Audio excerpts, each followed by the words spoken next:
اعوذ باللہ السمیع العلیم من الشیطان الرجیم بسم اللہ الرحمن الرحیم ربنا آتنا فی الدنیا حسنۃ وفی الآخرۃ حسنۃ وقنا عذاب النار۔ عزیز طلبہ، السلام علیکم ورحمۃ اللہ وبرکاتہ۔ شرح المدوم کتاب حج درس نمبر 259 میں حج افراد اور حج قران میں تقدیم طواف و سعی کا حکم بیان کیا جائے گا۔ حج کی اقسام فصل دوم میں بیان ہوئی اور اس کے متعلقہ مسائل پر گفتگو ہو رہی ہے۔ دوسرے مسئلے میں حج قران و افراد میں طواف اور سعی کو وقوفین پر مقدم کرنے کا حکم ذکر ہوگا۔ مذکورہ حکم کے اطلاق اور وسیع حدود کا بیان آئے گا۔ طواف نساء کے بارے میں اضطرار و مجبوری کی شرط ذکر ہوگی۔ متعلقہ مسائل اور فروعات اور متعلقہ روایات اور احادیث بھی بیان ہوں گی۔ جو شخص حج افراد یا قران کا احرام باندھتا ہے، اگر مکہ میں جاتا ہے، میقات سے عرفات کی طرف نہیں جاتا بلکہ مکہ میں جاتا ہے، تو اس کے لیے جائز ہے کہ طواف اور سعی بجا لائے، چاہے طواف اور سعی واجب ہوں یعنی عرفات جانے سے پہلے ان کو انجام دے، حالانکہ طواف اور سعی واجب جو ہوتے ہیں یہ عرفات و مشعر کے وقوف کے بعد ہوتے ہیں۔ چاہے طواف اور سعی مستحب ہوں، چاہے اختیاری حالت ہو، چاہے اضطرار اور مجبوری کی حالت ہو۔ یہ اس وجہ سے ہے کہ روایت اس کے بارے میں مطلق آئی ہے۔ عبارت کو دیکھتے ہیں، فرمایا الثانیۃ یجوز للقارن والمفرد اذا دخلا مکۃ الطواف والسعی للنص علی جوازہ مطلقا اما الواجب او الندب۔ دوسرا مسئلہ مسائل اقسام حج سے متعلق یہ ہے کہ حج قران و افراد کرنے والے کے لیے جائز ہے جب وہ مکہ داخل ہوں۔ الطواف والسعی یجوز کے فاعل ہیں، یعنی طواف کرنا اور سعی کرنا اس کے لیے جائز ہے، حالانکہ وہ وقوف عرفات اور وقوف مشعر نہیں کر چکا۔ اس سے پہلے وہ اگر وہ مکہ جاتا ہے تو اس کے لیے جائز ہے کہ پہلے وہ طواف اور سعی کر لے۔ اس کی دلیل کیا ہے؟ للنص علی جوازہ، کیونکہ روایت اس کے جواز پر موجود ہے اور وہ بھی مطلق روایت ہے، چاہے اختیاری حالت ہو یا اضطراری حالت ہو۔ اما الواجب او الندب، اور اس میں یہ بھی ہے کہ وہ واجب طواف اور سعی پہلے کرے یا مستحب طواف اور سعی انجام دے اس کے لیے جائز ہے۔ وَيُمْكِنُ كَوْنُ ذَلِكَ عَلَى وَجْهِ التَّخْيِيرِ لِلْإِطْلَاقِ وَالتَّرْدِيدِ لِمَنْعِ بَعْضِهِمْ مِنْ تَقْدِيمِ الْوَاجِبِ وَالْأَوَّلُ مُخْتَارُهُ فِي الدُّرُوسِ۔ یہ شہید اول کی عبارت میں تھا اما الواجب او الندب، تو شہید ثانی اس کے بارے میں وضاحت کرنا چاہتے ہیں۔ اس عبارت میں جو اما اور او آیا ہے اس کے بارے میں دو احتمال شہید ثانی بیان فرماتے ہیں۔ ممکن ہے کہ یہ تخییر کے لیے ہوں اور مصنف کی مراد یہ ہو کہ واجب اور جو اس کی واجب حج کا حصہ ہے طواف اور سعی، اس کو چاہے وہ پہلے انجام دے عرفات جانے سے پہلے یا مستحب طواف اور سعی کو انجام دے، اس کے لیے جائز ہے۔ اور اس کی دلیل اطلاق کی روایت ہے، چونکہ طواف کو مستحب ہونے کے ساتھ مشروط اور مقید نہیں کیا، تو اس سے سمجھا جاتا ہے کہ وہ واجب اپنے طواف اور سعی کو وقوف عرفات و مشعر سے پہلے انجام دے سکتا ہے۔ بلکہ بعض روایات میں تو تصریح کی گئی ہے کہ اپنے واجب حج افراد کے طواف اور سعی کو وقوف عرفات سے مقدم کر سکتا ہے۔ تو یہ تخییر کی بنیاد پر ہو تو اطلاق کی روایت اس کی دلیل ہے، اور اگر اس اما اور او کو تردید کے لیے لیں تو پھر یہ عطف ہے تخییر پر، اور یہ کہنا چاہتے ہیں۔ اس کے بارے میں دو قول پائے جاتے ہیں، ایک قول مشہور کا ہے اور دوسرا غیر مشہور کا ہے، چونکہ بعض فقہا نے جائز نہیں قرار دیا کہ واجب حج افراد و قران کے طواف اور سعی کو مقدم کرے وقوف و عرفات پر، لیکن وہ مستحب طواف اور سعی کو جائز سمجھتے ہیں۔ تو اس صورت میں یہ تردید کے لیے ہوگا، لمنع بعضهم من تقدیم الواجب، چونکہ بعض فقہائے شیعہ نے ممنوع قرار دیا ہے واجب طواف اور سعی کو مقدم کرنے سے، والاول مختارہ فی الدروس، جبکہ شہید اول نے اپنی دروس شرعیہ میں پہلے نظریے کو اختیار کیا ہے، یعنی اسے اختیار حاصل ہے، چاہے واجب طواف اور سعی کو مقدم کرے یا مستحب طواف اور سعی کو انجام دے۔ ان کی کتاب دروس شرعیہ صفحہ 92 طبع حجری میں ہے، وَيَجُوزُ لِلْقَارِنِ وَالْمُفْرِدِ إِذَا دَخَلَا مَكَّةَ الطَّوَافُ نَدْبًا وَتَقْدِيمُ طَوَافِ الْحَجِّ وَسَعْيِهِ عَلَى الْمُضِيِّ إِلَى عَرَفَاتٍ۔ تو اس میں یہ ہے کہ انہوں نے پہلے فرمایا کہ قران و مفرد انجام دینے والے کے لیے جائز ہے جب وہ وقوف عرفات سے پہلے مکہ جائیں، مستحب طواف انجام دیں، یا پھر اپنے واجب طواف اور سعی کو عرفات کے وقوف سے مقدم کرے۔ وعلیہ فالحکم مختص بطواف الحج دون طواف النساء فلا يجوز تقدیمہ الا لضرورت کخوف الحیض المتأخر۔ اس بنیاد پر کہ مصنف کا قول ہے کہ واجب طواف کو بھی وہ وقوف عرفات سے مقدم کر سکتا ہے، تو یہ حکم مختص ہے طواف حج کے لیے، لیکن طواف نساء کو وہ وقوف عرفات سے مقدم نہیں کر سکتا۔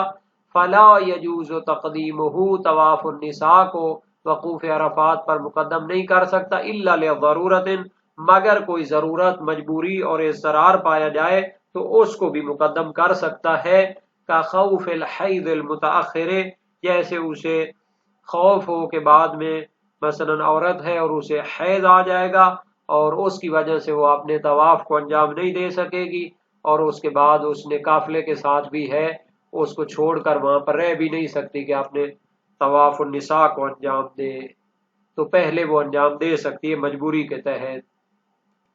تو یہ جو اہم مسئلہ ہے کہ حج افراد و قران کرنے والا اپنے طواف کو وقوف عرفات سے مقدم کر سکتا ہے، تو اس میں دو صورتیں ہو گئیں، یا تو وہ مستحب طواف اور سعی کو مقدم کرے گا، تو اس میں تو کوئی اختلاف نہیں ہے، تمام فقہائے شیعہ قائل ہیں کہ وہ انجام دے سکتا ہے مستحب طواف اور سعی کو، جیسا کہ جواہر الکلام فی شرح شرائع الاسلام میں علامہ محمد حسن نجفی صاحب فرماتے ہیں، اور اس کے لیے اصل سے بھی استفادہ کرتے ہیں، چونکہ اس کے معارض کوئی چیز موجود نہیں ہے تو اصل جواز ہونی چاہیے۔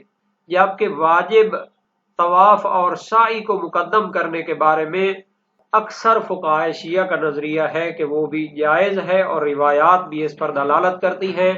صحیح حماد بن عثمان جلیل القدر سکر راوی ہیں، امام صادق علیہ السلام سے روایت کی، عن مفرد الحج ایعجل طوافہ او یؤخرہ، قال هو واللہ سوا عجلہ او اخرہ۔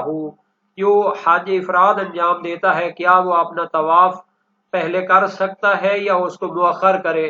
فرمایا خدا کی قسم یہ برابر ہے، پہلے بھی انجام دے سکتا ہے، بعد میں بھی انجام دے سکتا ہے۔ تو یہ روایت وسائل و شیعہ باب 14 ابواب اقسام الحج میں حدیث اول ہے، اور موثق ہے، زرارہ بن آئین کوفی جلیل القدر سکر راوی ہیں، امام باقر علیہ السلام سے روایت کی، عن المفرد للحج یدخل مکہ ایقدم طوافہ او یؤخرہ قال سواء۔ حج افراد کرنے والا جب مکہ جاتا ہے وقوف عرفات سے پہلے تو وہ طواف مقدم کر سکتا ہے یا نہیں کر سکتا؟ فرمایا برابر ہے، اس کی مرضی ہے، پہلے انجام دے یا بعد میں۔ یہ روایت بھی اسی باب میں ہے۔ جناب ابن ادریس حلی جلیل القدر فقیہ ہیں، جنہوں نے حوزہ علمیہ حلہ کی بنیاد رکھی اور اس میں بڑی بڑی شخصیات اور محققین پیدا ہوئے، وہ فرماتے ہیں کہ حج افراد و حج قران کرنے والا وقوف عرفات و مشعر سے پہلے واجب طواف اور واجب سعی نہیں انجام دے سکتا۔ ایک تو وہ شیعہ علماء کے اجماع اور اتفاق سے استدلال کرتے ہیں کہ حج کے جو احکام ہیں اور مناسک اور اعمال ہیں ان میں ترتیب واجب ہے۔ تو علامہ حلی جو ان کے علاقے کے ہیں اور بہت بڑی شخصیت ہیں، فقیہ ہیں، محقق ہیں، وہ اپنی کتاب منتہی المطلب فی تحقیق المذہب میں جو پہلے 2 جلدوں میں تھی طبع حجری میں، اب 15 جلدوں میں روضہ امام رضا علیہ السلام سے شائع ہوئی ہے، فرماتے ہیں ان شیخنا رحمہ اللہ قد ادعى اجماع الطائفة على جواز التقدیم فكيف يصح له حينئذ دعوى الاجماع على خلافه والشیخ اعرف بمواضع الوفاق والخلاف۔ جناب ابن ادریس ہلی کو وہ جواب دیتے ہوئے کہتے ہیں کہ جناب محقق ہمارے شیخ طوسی علیہ رحمہ انہوں نے گروہ شیعہ کے اجماع کا دعویٰ کیا ہے کہ حج افراد و قران کرنے والا وہ مقدم کر سکتا ہے طواف اور سعی کو وقوف عرفات سے۔ تو کیسے صحیح ہوگا جب شیخ طوسی نے دعویٰ اجماع اس کے جواز مقدم کرنے کے جواز پر پیش کر دیا ہے تو آپ اس کے خلاف اجماع کا دعویٰ کریں۔ دیکھیں آپ شیخ طوسی کا نظریہ اور ان کے دعوی اجماع کو آپ دیکھ رہے ہیں، پھر بھی آپ ان کے خلاف دعوی اجماع کرتے ہیں تو یہ پھر بات قابل قبول نہیں ہے۔ اگر شیخ طوسی اور باقی فقہا کے بیانات نہ ہوتے جواز تقدیم پر تو پھر ٹھیک ہے آپ دعوی اجماع کرتے تو اچھا ہوتا۔ حالانکہ شیخ طوسی شیعہ علماء فقہا کے فتاوی اور نظریات کو بہتر جانتے ہیں۔ اور جہاں تک حج تمتع کرنے والا ہوتا ہے تو اس کے لیے وقوف عرفات پر طواف حج و سعی کو مقدم کرنا جائز نہیں ہوتا۔ ابو بصیر جلیل القدر سے راوی کی روایت ہے، قلت رجل كان متمتعا فأحل بالحج قال لا يطوف بالبيت حتى يأتي عرفات فإنه طاف قبل أن يأتي منى من غير علة فلا يعتد بذلك الطواف۔ ایک شخص حج تمتع کے لیے آتا ہے تو حج کا وہ احرام باندھتا ہے تو اس کا کیا حکم ہے؟ فرمایا وہ طواف واجب نہیں کر سکتا حتیٰ کہ پہلے وقوف عرفات کو انجام دے۔ اگر اس نے پہلے طواف انجام دیا اور مینا میں آنے سے پہلے اور باقی جو ترتیب ہے اس پر عمل کرنے سے پہلے بغیر کسی علت مجبوری اضطرار کے تو وہ طواف اس کا شمار نہیں ہوگا۔ وسائل الشیعہ باب 13 ابواب اقسام الحج میں یہ حدیث موجود ہے۔ جبکہ جناب سید المدارک یعنی مدارک الاحکام فی شرح شرائع الاسلام سے منقول ہے کہ حج تمتع میں بھی طواف کو مقدم کر سکتے ہیں وقوف عرفات سے۔ اس کے لیے وہ روایات سے استفادہ کرتے ہیں۔ صحیح جلیل القدر سے کا راوی ہے، کوفی ہیں، امام صادق علیہ السلام سے روایت کی، عن المتمتع یقدم طوافہ وسعیہ فی الحج فقالہما سیان قدمت او اخرت، یعنی کہ حج تمتع میں بھی طواف و سعی کو حج میں مقدم کرنا برابر ہے، چاہے پہلے انجام دے یا بعد میں۔ وسائل الشیعہ باب 13 ابواب اقسام الحج میں موجود ہے، اور اس سے مراد شیعہ فقہا نے ضرورت، مجبوری اور اضطرار کی صورت لی ہے جو بعد میں اس کو ترتیب کے ساتھ انجام نہیں دے سکتے، جیسے جو شخص بہت بڑا عمر رسیدہ ہے یا مریض ہے یا عورت ہے جس کو بعد میں حیض آنے کا خطرہ ہے، اور اس کے لیے بعض روایات بھی دلالت کرتی ہیں، گواہ ہیں۔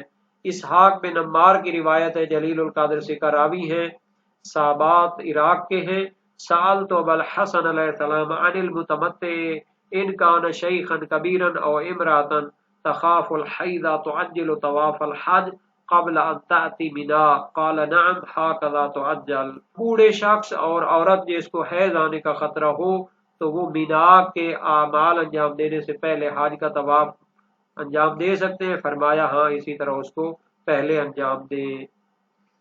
اس عبارت میں جو مطلقاً تھا اس سے مراد ہے چاہے وہ واجب ہو یا مستحب ہو، اختیاری صورت ہو یا اضطرار و مجبوری کی صورت ہو، حج افراد و قران میں مقدم کر سکتے ہیں طواف و سعی کو وقوف عرفات و مشر و مینا پر۔ تو شہید اول نے جو اما اور او کو استعمال کیا ہے تو تخییر کا معنی یہ ہوگا کہ اس کو اختیار حاصل ہے، چاہے واجب ہو چاہے مستحب ہو، اطلاق کے روایات اس پر دلالت ہیں، وہ پہلے انجام دے یا بعد میں انجام دے اس کا واجب انجام پا جائے گا۔ اور تردید کا معنی یہ ہوگا، صحیح قول تو یہ ہے کہ مقدم نہیں ہونا چاہیے، یعنی ترتیب کے ساتھ وقوف عرفات و مشر و مینا کے بعد ان کو انجام دے طواف و سعی واجب کو، لیکن اگر پہلے انجام دے تو ایک قول کی بنیاد پر وہ کافی ہو سکتا ہے۔ تو تردید کا معنی یہ ہے کہ چونکہ اس میں دو قول پائے جاتے ہیں، ایک قول یہ ہے کہ واجب طواف اور سعی کو مقدم نہیں کر سکتا، یہ مشہور نظریہ ہے، اور مستحب طواف کو مقدم کر سکتا ہے، جیسا کہ ابن ادریس کا نظریہ ہے۔ یہاں تک طواف نساء کا تعلق ہے تو اس کے بارے میں روایات موجود ہیں۔ اسحاق بن عمار جلیل القدر سے کا راوی ہیں، امام ابو الحسن علیہ السلام سے روایت کی، عن المفرد للحج اذا طاف بالبیت وبالصفا والمروہ ایعجل طواف النساء قال لا انما طواف النساء بعد ما یأتی من منا۔ وسائل الشیعہ باب 14 ابواب اقسام الحج میں حدیث چہارم ہے، حج افراد کرنے والا جب طواف کرے خانہ کعبہ کا اور صفا اور مروہ میں سعی کرے تو کیا طواف النساء کو بھی پہلے انجام دے سکتا ہے؟ فرمایا نہیں، طواف النساء تو بعد میں جب مینا کے اعمال وغیرہ مکمل ہو جائیں گے اس کے بعد انجام دیا جاتا ہے، مگر ضرورت اور اضطرار اور مجبوری ہو تو پھر طواف النساء کو بھی پہلے انجام دے سکتے ہیں۔ صحیح علی بن یقین جلیل القدر سے کا راوی اپنے دور میں وزیر مشیر تھے، عباسی حکومت میں بڑی پوسٹوں پہ موجود تھے۔ امام ابو الحسن کاظم علیہ السلام سے روایت کرتے ہیں، لا بأس بتعجیل طواف الحج و طواف النساء قبل الحج یوم الترویہ قبل خروجہ الی منا وکذالک من خاف امرا لا یتہیأ له الانصراف الی مکہ ان یطوف ویودع البیت ثم یمر کما هو من حین اذا کان خائفا۔ طواف حج اور طواف نساء کو یوم ترویہ حج سے پہلے انجام دے سکتے ہیں، کوئی حرج نہیں ہے جب وہ مینا کی طرف ابھی گیا ہی نہیں ہے۔ اسی طرح جس شخص کو شوق ہو تو وہ بھی انجام دے سکتا ہے، تو طواف اور وداع خانہ کعبہ کر لے اور باقی تمام احکام کو انجام دے۔ وسائل الشیعہ باب 64 ابواب طواف حدیث اول میں ہے۔ اس طرح اور بھی روایات اس مطلب پر دلالت کرتی ہیں۔